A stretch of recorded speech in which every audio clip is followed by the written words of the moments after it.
When you both watched the doc, what was your first moment that hit you? But like, damn, I forgot about that. I think for me, just seeing it, period, some of the stuff that Damon was going through, just the intricate details of the things that he was going through, I was like, wow, because I didn't really know all the moving parts. I was very young at the time, but just seeing that part was like, oh. So that for me was very eye-opening. Yeah, you know what? It wasn't. I would say just replaying a lot of the stuff. What was going on at that time. Just seeing that again. In real time and seeing how different the Yeah. times were was more so. It was fun to put yourself back in that moment in those moments. For me, that was the biggest thing. Do you feel like the documentary got it right, or there's still some things that people don't understand? I know Bonzi, you said you liked it, right? Oh, definitely. I think they did a great job of sticking to the script, keeping the main thing the main thing. I don't think we attacked the organization in any means. I think we just told our story. And if anyone should feel attacked, maybe the city of Portland a little bit, but not really, because we were just telling our story and our truth. So we wasn't trying to attack anyone. But I think he kept the main thing, and did a great job of just telling the story and not dwelling too much on things, just kind of just keeping the flow perfect. Man, I thought everything was fine. I didn't think it was a.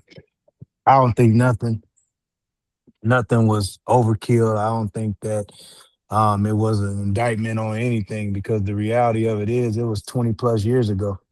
And so that what was going on 20 plus years ago is not going on in 2026.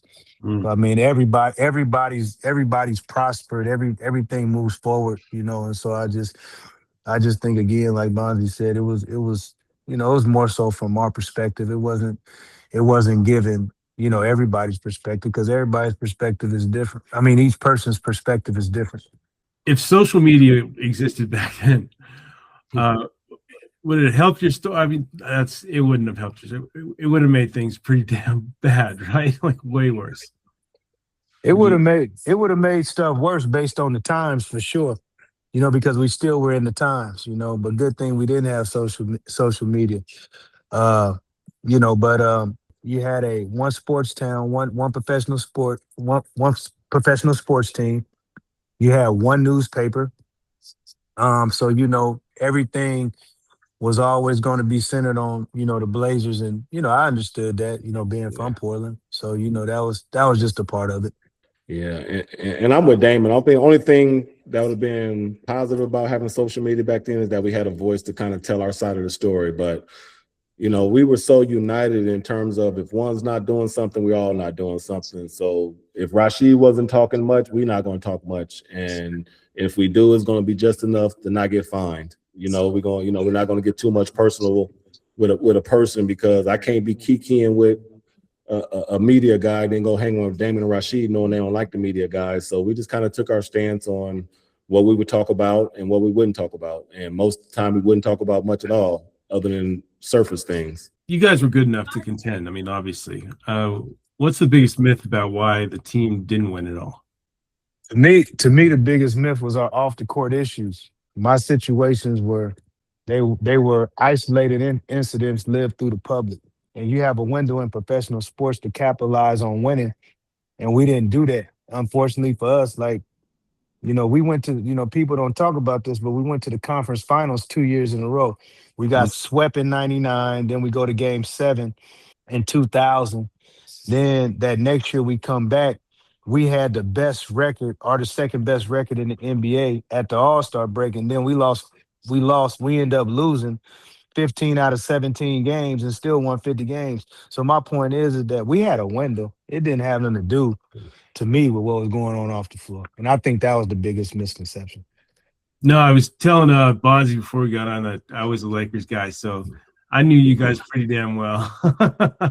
You guys Right. were a threat for sure. It was you in Sacramento, but what was that dynamic with the Lakers? Because that was pretty heated rivalry there for a couple of years, right? So what, about 3 years? I mean, definitely for us, we're a small team, small market team, but we knew we was the most talented team in the NBA, in our opinion. And when you go to LA, you see the stars, you see all the glitz and glamour, and they had the two faces of the NBA, Shaq and Kobe. And that was just our mountaintop for us, that we needed to beat them. We wanted to beat them because they were kind of on top. But the Spurs were coming off a championship as well in '99. So, it was a couple dragons that we wanted to slay, but we didn't get a chance to kind of meet the Spurs again. And then that Lakers, Game 7 just kind of created our rivalry moving forward. But before that, the Spurs were our guys that we wanted to beat. I mean, we were happy to beat Utah, at a time. So, the Lakers thing kind of spurred from the Game 7 and just kind of just trickled on, for the next few years. But, we just wanted to win the whole thing no matter who was in our way. Scottie Pippen, he's not really in the doc much at all, right? But what was it like playing with him and his leadership, or the impact? Because I think they detailed it, right? Like he was going to go to the Lakers, right? But yeah, had to go to Portland instead. Pip's leadership was there, but again, like that's what made the document. So again, like in breaking down the documentary, like if you look at it, like it talked about a 2-year span where we were really good, and then that next year, where things kind of went to the left on the floor and off the floor. But like when Pip came, he brought leadership, but we knew he also had a window again. So, he came and he did a lot of good things for us. And, from a basketball standpoint, we did learn a lot from him. We knew, again, one of the reasons that the window was short is because, Pip had back issues as well. So, we all knew that. And, when Pip was 100%, he was really good, man. And then there's sometimes where the back might have been. So, we just knew that window was there, but he brought a perspective for us that we just didn't have, being that he had won 6 rings in Chicago. So it was really great to have him around, to share the knowledge with us. Unfortunately, we just couldn't get it done. So Luka Doncic recently got suspended, right, for the 16 technicals. And then I think that happened right before I watched the doc. And then I saw that Rasheed had like 40 something, right? So I think it's before you guys got suspended for getting text, right? Or a certain amount. Nah, he got suspended. You got suspended for text, then. Did it? When you hit that threshold, it was the same. It was the same thing. It was 16 games. Yeah, it was the same. No. It wasn't 16. It's when you get that technical, the 16th time or whatever that is. I don't know, whatever that is. It's a game suspension. That's what Luka got. Rasheed got that. Yeah, he got that. So he got 16. He's suspended. 2 more. You get another game. You get suspended for 1 game. It's just 1 game. It's not multiple games. So he got that. Yeah, he got that. He got 41 technically, I think 41 in a year. Something like that. Yeah, he just kept setting the bar a little bit higher and higher. Something like 41. What was that like playing with Rasheed when he's like that? He's like just kind of like a loose cannon on the court. I mean, I know he was super talented, but that must have been frustrating his teammates, right? Not at all. No? I mean, because he played with fire, man. You don't understand Rasheed. If Sheed not playing like that, you don't want to play with Sheed. You know what I mean? Because he's animated. He's into the game. He's an ultimate teammate. Obviously, sometimes it may hurt us in terms of score wise, but then when we're in the moment, you just be like, you just want to calm him down, but that's going to get Sheed going even more. Sheed is not the type of dude that even calls for the ball, but when he get to going, Sheed might be like, all right, give me the ball 3-4 times in a row. And for us, a motivated Rasheed is a good Rasheed. And, and sometimes you want Rasheed to get that one technical foul early to calm him down for the rest of the game, because he was always mindful of trying to respect the fact that we needed him on the court. So sometimes we'd be like, hey, give it to him early. If you can, give it to him in the first minute if you can, because now he's going to really be into it. He's going to be mad at you. He's going to be mad at the other team. And now he's really going to be a motivated Rasheed. So I had no problems with it personally. Well, to add to what Bonzi said, the documentary kept the main thing. This is what people don't talk about. In 2000, 2001, when he got all those technical fouls, we were spiraling on the inside as a team. That's what nobody talks about. See, we hit the All-Star break and we had either the first or second best record in the NBA. We were 41-8. Now it was either us or the Lakers, one or two. Mhm. Now, what ends up happening is we add two new players to our roster after the All-Star break. We lose, and it's let me say this. They had nothing to do with the spiraling because they didn't know what they walked into. Yeah. And so what happened is now you're trying to integrate two new players, and then you take two of the other players out of the rotation.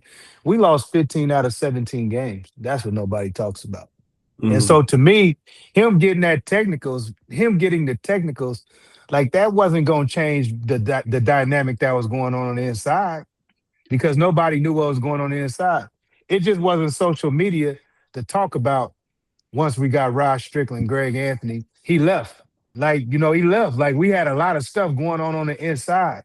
Mhm. There was a lot of different things. There was a lot of different plots within the big plot that happened on the inside that nobody talk about. So for me, I never thought, as crazy as it sounds, you don't want to get the technicals, but I never thought that impacted what we was doing because it was so bad. It was so bad in on the inside of what was going on. We Mhm. just were spiraling out of control from a basketball standpoint too. I'm not talking about anything else. I'm just talking about from a basketball standpoint. Yeah. The doc does a good job of kind of explaining a lot of that, right? Like the behind the Yeah. scenes stuff, how like you guys are, that trouble, and then Rasheed got traded to Detroit, right? Is when the new Yeah. GM came in, right? And he said he knew it. He knew when that guy came in. He's like, I'm out, guys. He's trading me the second that he gets a chance, right? I thought that was interesting too. If this squad that you guys run when you guys are at your peak, what do you think it could do in today's NBA?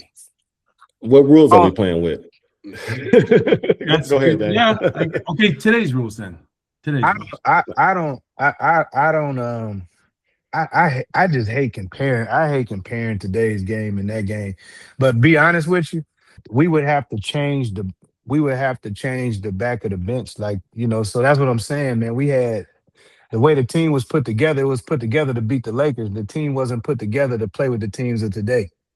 Uh-huh. So you front Mhm. end could have played with it, back end couldn't have. So you just got different team. It's a different team. Like you know what I mean?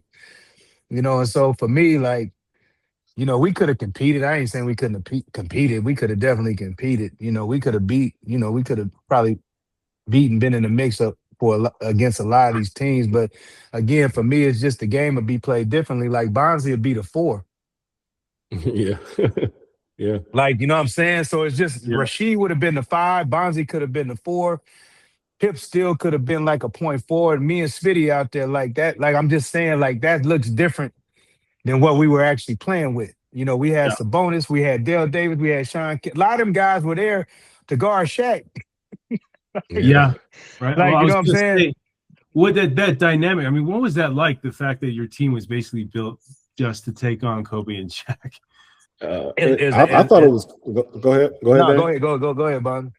No, no, I thought it was cool. I mean, but for me, it was practice was everything for me because you got to practice with those guys, some really, really good, talented guys, and back then, practices were better than the games because you just really working on your craft, you getting better. So for me, bringing in all those different guys helped me hone my game a little bit because I learned from a lot of different characters that came through the Blazer organization, and that was a part of it for me. And the big picture, obviously we wanted to win. I thought we had enough talent to win, but for me, the practice part of it, learning from each one of these guys that I didn't know, learning some tidbits, that's what it was for me. Sabonis doesn't really get talked about like the way he probably should, right? Like you guys, if you could explain, because Sabonis kind of came to you guys like toward the end of his career, but when he was in his prime, he was an incredible player, right? Like a kind of Yeah. like a Jokic type now, right? Where the guy could Mhm. pass, rebound, score, all that, right? But just Yeah. what was that like? I mean, because now the game is such an international game now, so he'd be more probably fitted for today's game. Yeah, no, we just, I mean, he came to the NBA. He was a rookie with me, but he had already been an 11-year pro. So we definitely caught him at the end. And had we had the Blazer teams in the past, been able to get him over earlier, he not saying they would have won a title, but they would have been damn close, because he was a really good player, and he was a good player when he wasn't even as effective as he was when he was younger. So the beauty again of Sabas, he was probably the best passing big man for sure that I played with, and one of the best in the game. And in those moments, you could still see the flashbacks and who he was. So, it was actually, but who he was, and I probably understood who he was in terms of stature, maybe more than a lot of the guys on the team, because me being from Portland, I remember him and drafting him in '84. But I remember him where he, for me, where I think about him is he essentially is one of the guys that made the USA start using NBA players. See, people forget Yeah. about that. So if we'd have got that Sabas, we would have had him. He don't have all the injuries. He'd probably go down as one of the best players in the history of the game. All right, guys. Thanks for doing this. I appreciate you. I appreciate you.